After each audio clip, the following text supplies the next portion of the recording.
In November 2024, the music industry was thrown into chaos when NewJeans, one of the most successful K-pop groups of the year, made an announcement that no one saw coming.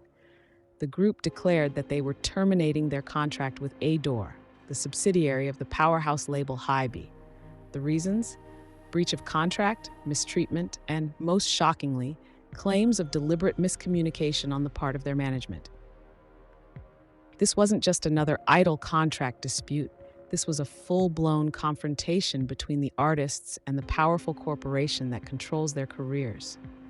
The news hit like a bombshell. Fans were heartbroken, confused, and furious.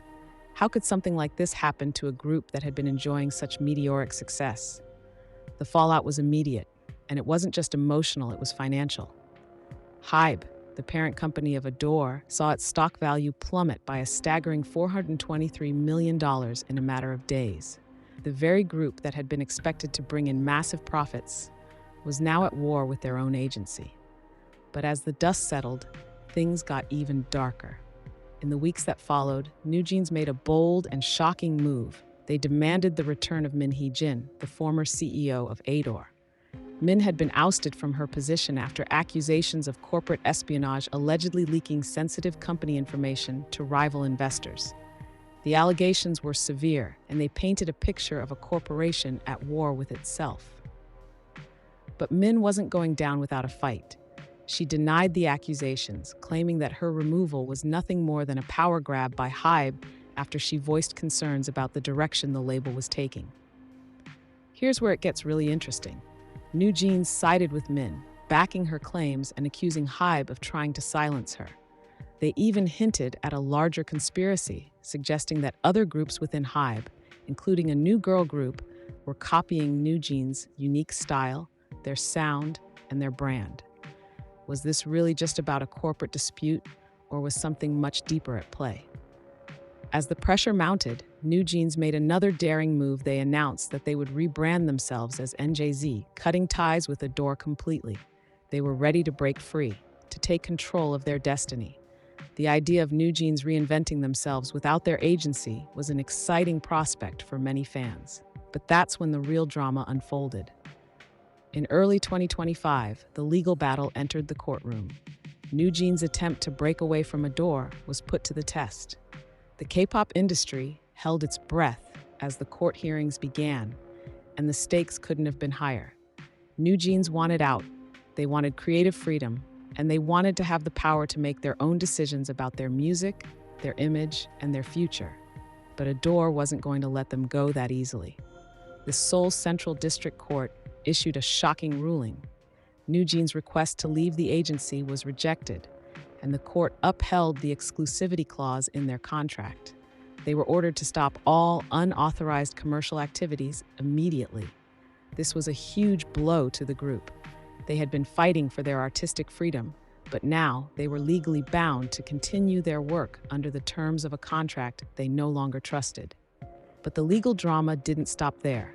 The story took another turn when Hani, one of the members of NewJeans, testified before South Korea's National Assembly, shocking the nation. She revealed disturbing details about the treatment idols face behind closed doors: harassment, exploitation, and a pressure to conform to an industry that values profit over the well-being of the artists. Hani's testimony struck a chord with fans, who began to see the harsh reality of idol life from a perspective they had never considered before. Hani spoke out about the toxic work environment that idols, especially young female stars, are often forced to endure. She described how their creative input was regularly dismissed, how their lives were controlled by an overbearing management team, and how they were pushed to their breaking points in pursuit of perfection.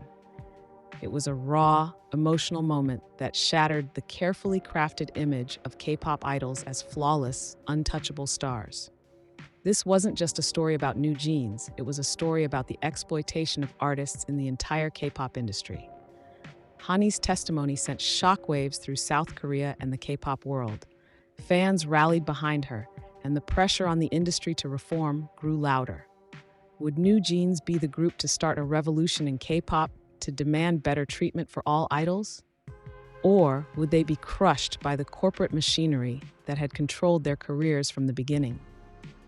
the entire situation has sparked a broader debate within the industry. K-pop fans and cultural commentators are now questioning the power dynamics between agencies and their idols, and whether it's time for a change. Is it fair for companies to hold such immense control over the lives of young performers? And more importantly, can NewJeans break free from the oppressive system, or will they be forced to return to the very company they've been fighting against? As of today, NewJeans' future hangs in the balance. Their legal battle with ADOR is far from over, and no one knows what will happen next. Will they be able to reinvent themselves and break free from the chains of their contract? Or will they be forced to comply with an industry that has shown little regard for their creative freedom? One thing is for sure, this is a battle that's far from over. It's a fight for control, for independence, and for the right to have a say in their own lives and careers. And it's a story that is unfolding in real time, right before our eyes. The K-pop world will be watching closely as NewJeans continues their legal fight. So what do you think? Can NewJeans win this battle, or will they be forced to accept the fate that so many K-pop idols before them have had to endure?